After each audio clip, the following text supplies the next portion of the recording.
El 7 de octubre de 2023, casi 85 años después de la Kristallnacht, ocurrió otro trágico pogrom, esta vez en el Estado de Israel, perpetrado por Hamás y por otros proxies financiados por Irán.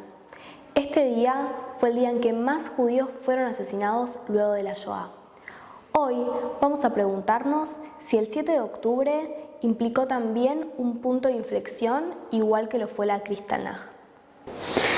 Bien, tenemos que entender lo que fue el pogromo de noviembre para entender por ahorita las diferencias existentes con el 7 de octubre, porque el pogromo de noviembre fue el resultado de un proceso de radicalización acumulativa, un proceso donde los nazis, a partir de que Hitler sube al poder, empiezan a tomar medidas en contra de los judíos que van a tener una segunda etapa como un punto de inflexión con las leyes de Nuremberg, que fueron como una especie de constitución antisemita, de las cuales se van a desprender un sinfín de decretos que va a apuntar hacia esta radicalización.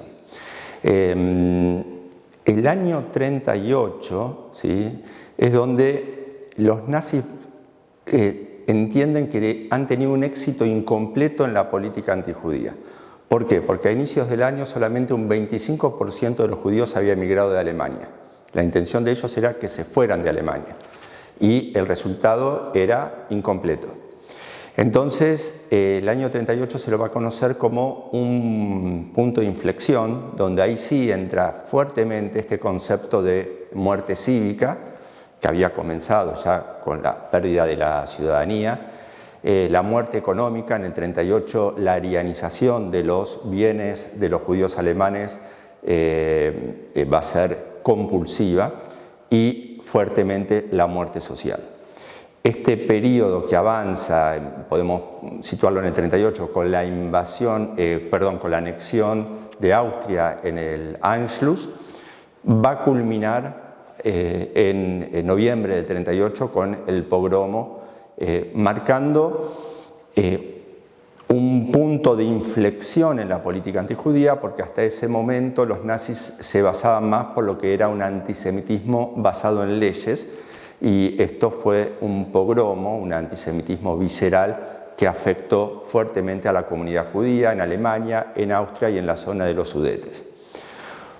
Si hablamos del 7 de octubre, podemos ver las diferencias, ¿sí? Acá en el pogromo vimos todo un proceso. El 7 de octubre fue una invasión que no fue esperada.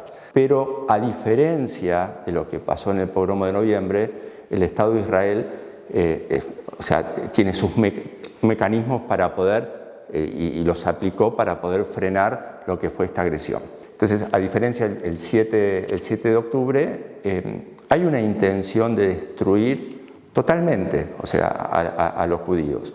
De no haber sido frenados por las fuerzas de seguridad de Israel, la intención de ellos era matar a la mayor cantidad de judíos posible.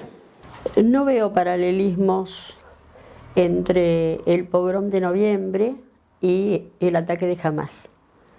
En lo que se parece es que es un ataque contra judíos, pero hay otras cosas que no. El pogrom de noviembre no fue un intento genocida. El pogrom de noviembre fue una prueba para ver qué pasaba si se atacaba abiertamente en las calles a judíos, a negocios judíos, a sinagogas. ¿Cuál iba a ser la reacción tanto del pueblo alemán como del mundo internacional? Y lo que aprendieron en esa terrible noche es que gran parte del pueblo alemán no le pareció bien lo que estaba pasando. Entonces, una de las consecuencias del pogrom de noviembre fue que lo que iban a hacer iba a ser mantenido oculto, en secreto, no se iba a saber. Contrariamente, el ataque de Hamás fue exactamente al revés. Es decir, entraron las hordas genocidas al sur de Israel con la cámara GoPro puesta en la frente y filmaron todas las atrocidades que hicieron, y no solamente las filmaron, sino que después exhibieron los videos que fueron los primeros videos que vimos, lo que los mismos terroristas habían hecho. Y no solamente los exhibieron, sino que la gente lo aplaudía. Eran vividos como un ejemplo de su acto glorioso que los transformaba en héroes. Los nazis ocultaron lo que hacían. Los terroristas de Hamás lo hicieron y lo mostraron. En eso no veo un paralelismo. Bien, la persecución de los judíos de la Shoah, el pogromo de noviembre, como dije previamente, marcó un punto de inflexión. A partir de ahí se radicaliza la política antijudía. Los judíos alemanes se dan cuenta en ese momento que el antisemitismo nazi no era otra etapa difícil del judaísmo a lo largo de su historia, sino que era algo mucho más serio, mucho más grave. Lo que pasa es que encontraron muchas dificultades para emigrar y eso va a llevar a justo muy pegado, fines del 38, en septiembre del 39 empieza la Segunda Guerra Mundial y con cada expansión que llevan a cabo los nazis entran en una paradoja porque cada país que van ocupando van incorporando más judíos de los cuales no pueden emigrar. Por eso en Europa Oriental los concentran en guetos y con el transcurso de la guerra y la invasión a la Unión Soviética se va a abrir la etapa, ¿sí?, en donde se va a concebir la solución final, que es la intención de destruir totalmente a todos los judíos europeos. Cuando hablamos del antisemitismo contemporáneo, podemos ver una expresión muy marcada y muy ligada a lo que son las políticas del Estado de Israel. Entonces, hablamos de un prejuicio étnico sustentado en percepciones del judaísmo, percepciones culturales, percepciones sociales, donde a los judíos se los tilda muchas veces por esos estereotipos que nutren esas percepciones. Entonces, lo que ocurre es que el antisemitismo pasa a ser funcional para cualquier tipo de acusación. Entonces, siempre el antisemitismo termina siendo funcional para cualquier cosa que pueda ocurrir. Entender que ese chivo expiatorio que han representado históricamente los judíos se los puede acusar de algo de lo cual no tienen la responsabilidad. Si bien el antisemitismo es el territorio común, el antisemitismo de los nazis estaba fundamentado en lo que ellos llamaron la teoría racial. Era un antisemitismo supuestamente científico. El antisemitismo en el que se basa el ataque de Hamás y el antisemitismo que brotó en todo el mundo a partir del 8 de octubre, al día siguiente, no tiene que ver con la teoría racial, tiene que ver con una posición política que los cientistas políticos conocen como interseccionalidad, por medio de la cual, según dónde uno nace, en qué familia nace, en qué país nace, de qué color es su piel, estará del lado de las víctimas o del lado de los perpetradores. Entonces dividen el mundo en el eje perpetrador-víctima, de manera absolutamente maniquea y extrema. O se está de un lado o se está del otro. Los perpetradores modélicos, ejemplares para estos movimientos, el movimiento woke y todos estos movimientos, toman a Estados Unidos como el exponente mayor del perpetrador. Estados Unidos es un país blanco, heterosexual, macho. Estados Unidos apoya a Israel. Para este movimiento de la interseccionalidad, el mundo se divide en víctimas y victimarios. Los blancos son los victimarios, los no blancos, amarillo, negro, marrón, rojo, los no blancos son las víctimas. Hagan lo que hagan, pase lo que pase, por el hecho de ser no blanco, sos automáticamente víctima inocente. En esta división, Israel quedó del lado de los perpetradores, supuestamente como el país blanco. Obviamente esta gente no debe haber estado nunca en Israel. Entonces Israel quedó como el perpetrador y los palestinos y todos los países que los rodean quedaron como las víctimas. Y a partir de ahí se mete todo el contenido antisemita histórico como combustible para todo esto. Entonces es un antisemitismo muy diferente del nazi. Bien, el pogromo de noviembre afectó a las comunidades judías en Alemania, en Austria y en la parte de los Sudetes, en los territorios ocupados por, en ese momento, anexados por la Alemania nazi. Las comunidades judías europeas empiezan a tomar con alerta este suceso que tuvo repercusión mundial y muchos judíos alemanes buscan la emigración, ¿no? Emigrar en muchos casos a países limítrofes, pero en esos casos para muchos judíos, por más que activaran todos sus mecanismos para poder decir emigramos de Alemania, nos vamos a otro país donde el nazismo no existe, eso fue una solución cortoplacista, por así decirlo, porque con el desarrollo de la Segunda Guerra Mundial, la Alemania nazi va a conquistar países europeos y muchos de esos judíos vuelven a caer bajo la influencia nazi, caso típicamente conocido, el caso de la familia Ana Frank, ¿no? Lo que sucedió en Europa en el año 1938, en Alemania y en Austria, o sea, el pogrom de noviembre, tuvo varias consecuencias. Por un lado, que los nazis aprendieron que había que mantener en secreto lo que hicieran, y por otro lado, reafirmó una alerta que las comunidades judías europeas, especialmente las de habla alemana, ya venían sintiendo desde el ascenso del nazismo en el 33 y hasta desde la promulgación de las leyes de Nuremberg del 35. Hasta ahí venían diciendo, bueno, este es un loco por Hitler, ya va a pasar. Había como una actitud de esto va a pasar, de esto va a pasar. El pogrom de noviembre fue un antes y un después, porque ahí vieron que había cosas que empezaban a pasar que no se habían imaginado que podían llegar a pasar. Por supuesto, los judíos europeos no se imaginaban las deportaciones, los guetos, los campos de exterminio y las cámaras de gas y los crematorios. No es eso lo que se imaginaban, no es eso lo que se imaginaban. Pero veían que la cosa venía en serio. Había un sobreviviente que se llamaba Charles Papiernik. Él decía, los optimistas nos quedamos y los pesimistas se fueron. O sea, los judíos pesimistas y los que contaban con medios para hacerlo, empezaron a ver cómo irse de Alemania y de Austria.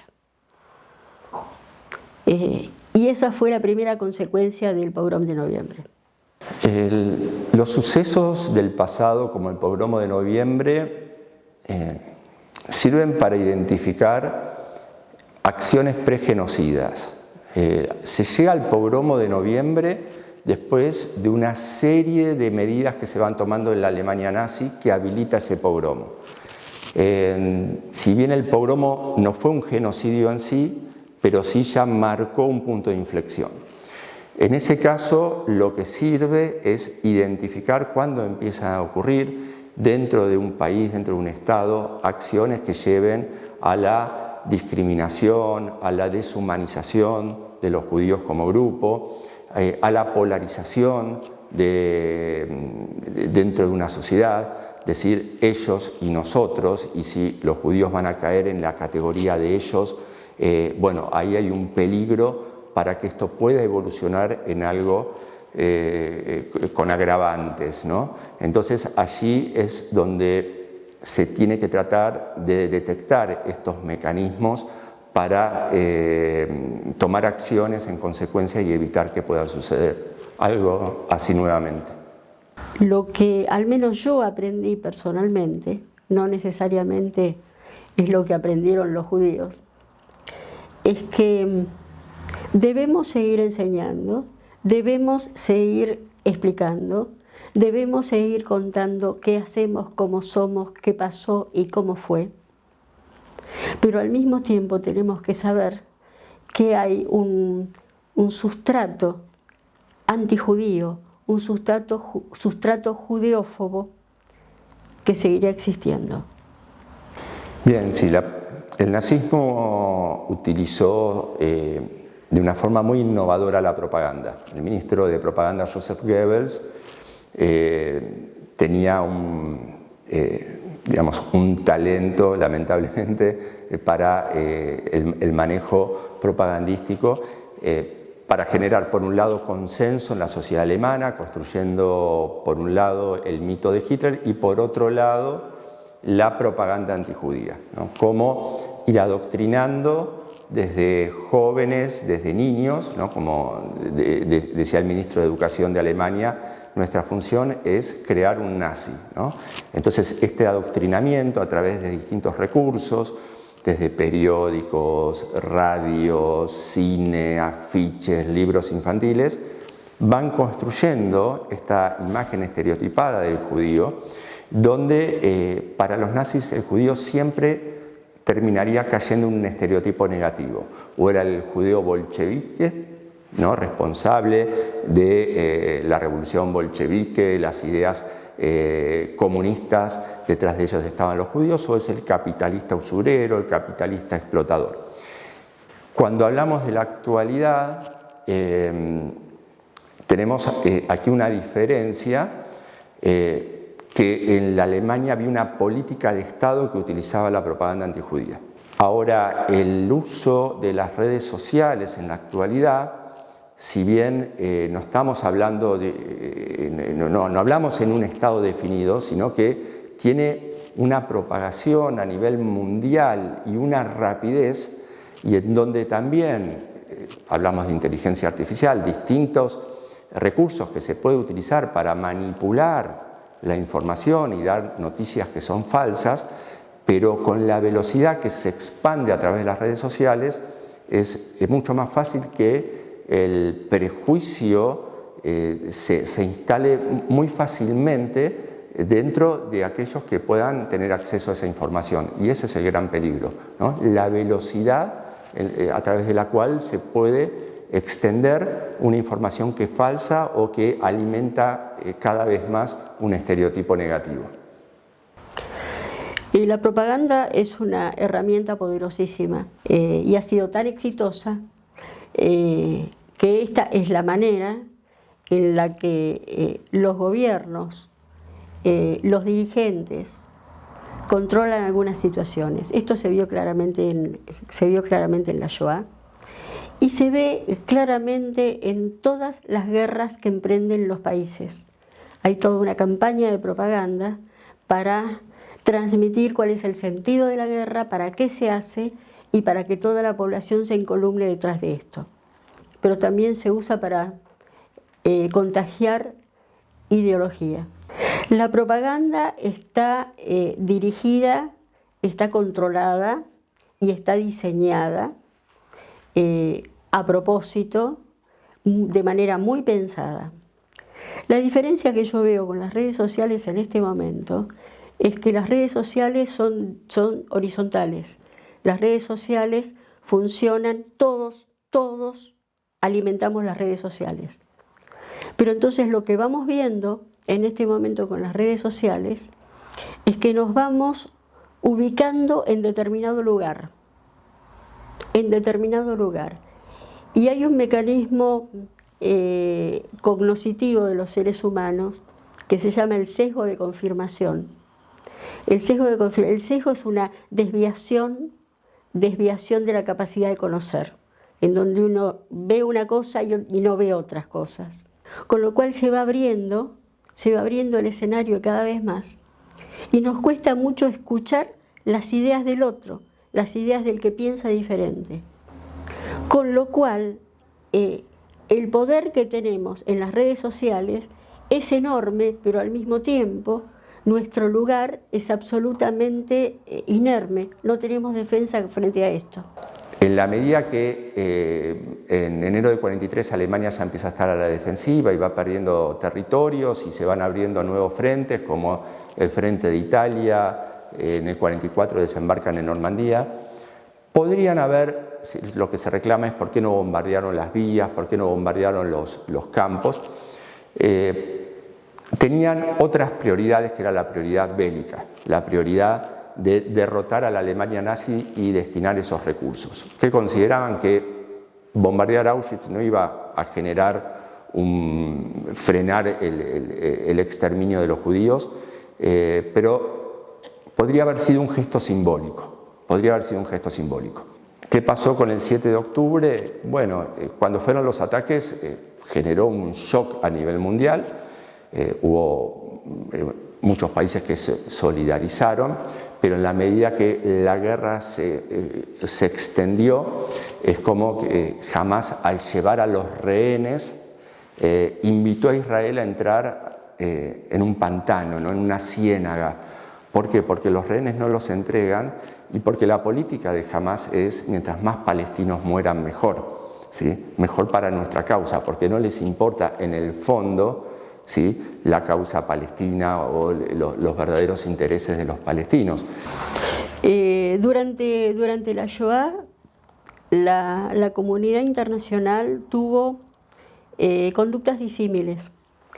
No nos olvidemos que antes de la Segunda Guerra Mundial, el triunfo del nazismo y el resurgimiento de Alemania, lo que se llamó el milagro alemán, contó con la aprobación casi unánime del mundo entero. Hitler era una especie de héroe que había hecho lo imposible. Cuando estalla la Segunda Guerra, empezaron a ver que el nazismo tenía toda esta otra cara que antes habían desconocido. ¿Cuál era la cara? No era que les importaba particularmente el plan de exterminio del pueblo judío, no era eso lo que movía a las potencias internacionales, sino el plan de expansión territorial de Alemania y su plan de ir ocupando el resto del mundo, como tiene en este momento el islamismo radical. Es exactamente el mismo plan. En eso se parecen mucho. Pero en este momento la realidad internacional no es igual que fue entonces.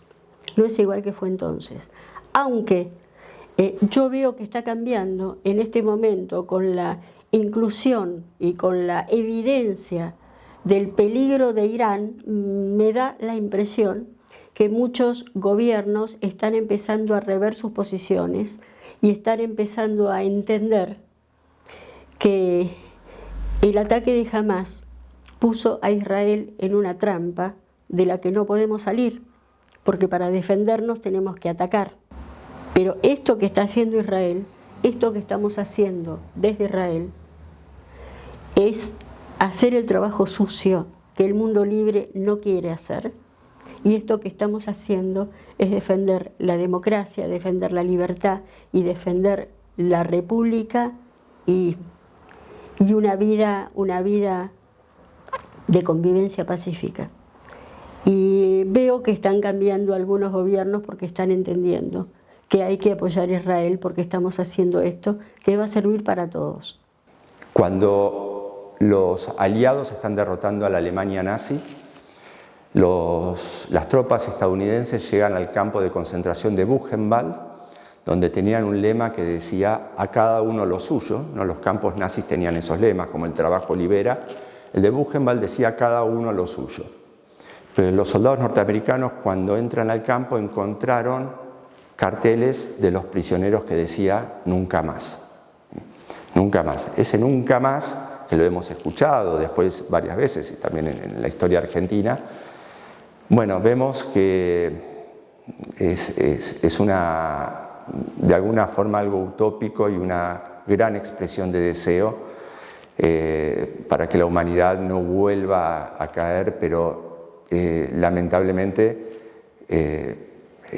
soy pesimista en esto, ¿no? Y siento que el ser humano tiene una naturaleza tan agresiva, tan destructiva, que por ahí hayamos aprendido y no llegar a instancias como las que fue el Holocausto. Pero hemos tenido el 7 de octubre y eso ya lo dice todo. Venimos de 70, 80 años de una vida floreciente como nunca tuvimos en la historia judía. Vivimos bajo la idea de que finalmente, después de la Shoah, el nunca más estaba siendo realidad.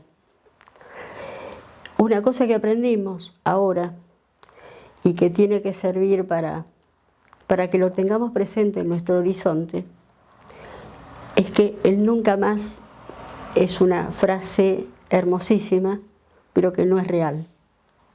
No solamente porque no hubo nunca más, hubo muchísimos genocidios y siguen habiendo luego de la Shoah, sino que esta idea que teníamos, que el antisemitismo había disminuido, que el mundo había aprendido, que esta discriminación y estas acusaciones ya no iban a tener lugar, aprendimos que sí, que siguen teniendo lugar, que siguen existiendo. Y probablemente, tengo la mala noticia de decir que probablemente seguirán existiendo, hagamos lo que hagamos. La deshumanización siempre es una de las etapas pregenocidas, ¿sí? Se deshumaniza, se busca deshumanizar a ese grupo que es etiquetado como el otro, donde se depositan todas las connotaciones negativas. Hay un concepto de deshumanización desde la percepción que tienen los miembros de Hamás sobre los ciudadanos israelíes, en el sentido en que matar en la forma que mataron, lograron hacerlo bajo esta concepción de deshumanizar al otro, ¿no? Como lo hicieron los nazis y como ocurre en los genocidios, ¿sí? Se deshumaniza porque eso permite de una forma más fácil poder matar. Pero a su vez hay una deshumanización del perpetrador que lleva a cabo estas matanzas, porque llegar a un nivel tan violento como hemos visto, como lo expresan las imágenes, fueron cosas tan terribles que de alguna forma también el victimario se deshumaniza para poder llevarlo a cabo. Durante el nazismo, la deshumanización fue crucial para poder perpetrar los crímenes que hicieron. Fue esencial. Lo que está pasando en este momento, lo que pasó a partir del ataque genocida del terrorismo de Hamás, no tiene que ver con la deshumanización, no. Tiene que ver con los judíos y los israelíes vistos como peligrosos, como genocidas, como ocupantes. Era como un planteo más político, aunque toman argumentos antisemitas totalmente. Pero la idea tenía que ver no con la deshumanización, de ninguna manera la deshumanización, sino con lo que hay que exterminar porque son un peligro para nuestra supervivencia. Bueno, en la Segunda Guerra Mundial, la Alemania nazi inicia una guerra con una concepción racial, ¿no? Alemania necesita su Lebensraum, su espacio vital, sabe que ese espacio vital lo va a tener en el este, en la Unión Soviética, pero antes tuvo que enfrentarse con las potencias occidentales, y cuando decide invadir la Unión Soviética, donde allí va a encontrar todos sus recursos para poder existir como un imperio que iba a durar 1000 años, esto genera una concepción distinta en el concepto de guerra. ¿Por qué? Porque para los nazis se están invadiendo territorios donde hay razas inferiores, como las denominaban ellos en ese momento. El contexto geopolítico de Medio Oriente, bueno, es muy complejo y pienso que daría para otra, pero ahí lo que hay que tratar de entender, bueno, es analizarlo desde su raíz histórica, ¿sí? Desde la creación del Estado de Israel, los distintos conflictos, cuál fue la posición de los países árabes frente a la creación del Estado de Israel y cómo fue derivando en distintas escaladas y desescaladas en los conflictos, donde Israel pudo hacer tratados de paz con quienes fueron sus enemigos. Y ahora hay que entender detrás de esto, detrás de Hezbollah, detrás de Hamas, el rol de Irán, ¿no? Entonces me parece que es un factor muy importante el rol de Irán y también cómo esa preponderancia que quiere tener Irán en el Cercano Oriente también entra en conflictos con otros estados, no solo con Israel, y por eso estamos en una situación tan difícil de destrabar que no sabemos en qué medida va a escalar o se va a apaciguar el conflicto que estamos viviendo hoy en día. ¿Por qué? Porque seguimos estando en el 7 de octubre. A partir del 7 de octubre de 2023, hasta hoy, que estoy diciendo estas palabras, el tema de lo que está pasando atraviesa mi vida de manera central. Lo que está pasando en Israel le está pasando a mi gente, le está pasando a mi familia, le está pasando a mi tribu, me está pasando también a mí. Tal vez no me pasa solamente a mí, tal vez nos pasa a muchos. Tener esta sensación de que estamos bajo fuego. Y querría que los secuestrados, que todavía están secuestrados en Gaza, sepan que estamos pensando en ellos todo el tiempo. Porque siempre me pregunto, cuando mis padres estuvieron escondidos, que así se salvaron durante la Shoah, mis padres no sabían si había gente que pensaba en ellos. Mis padres no sabían si había gente que sabía lo que a ellos les estaba pasando. Es más, como tantos sobrevivientes emergieron de la situación, los que lograron sobrevivir, obviamente, preguntándose dónde estaba el mundo cuando a mí me pasó esto. Bueno, el mundo está haciendo lo que puede y nosotros desde acá, desde esta lejana Buenos Aires, estamos haciendo lo que podemos para que el mundo despierte y haga lo que tiene que hacer. Yo entiendo que para esto se debe apostar siempre a la educación y al conocimiento. Y es la forma en donde, bueno, cómo se pueden frenar estas escaladas, cómo se puede romper con los estereotipos o con los prejuicios que podemos tener de otro grupo, porque esto nos pasa a todos tenemos prejuicios. ¿Y por qué tenemos estos prejuicios, no? Y es lo que tenemos que preguntarnos frente a grupos que no conocemos, y muchas veces eso pasa por el desconocimiento. Es muy importante saber quiénes somos, de dónde venimos, para poder diseñar a dónde vamos. La memoria es fundamental para esto. La memoria no solamente de los hechos crueles, de los hechos dolorosos, también la memoria de lo bueno, toda la memoria. Recordar lo que pasó nos tiene que servir como lección. ¿Qué aprendemos de lo que pasó? ¿Qué aprendemos de la Shoah? ¿Qué aprendemos del ataque genocida de Hamas? ¿Qué estamos aprendiendo? Una cosa que hemos aprendido es que no estamos a salvo de esto, que siempre tenemos que estar listos para ataques similares. Pero también aprendimos que vamos a volver a bailar, que a los judíos nos encanta bailar, crear, inventar, reírnos, hacerle bien al mundo. Vamos a volver a bailar.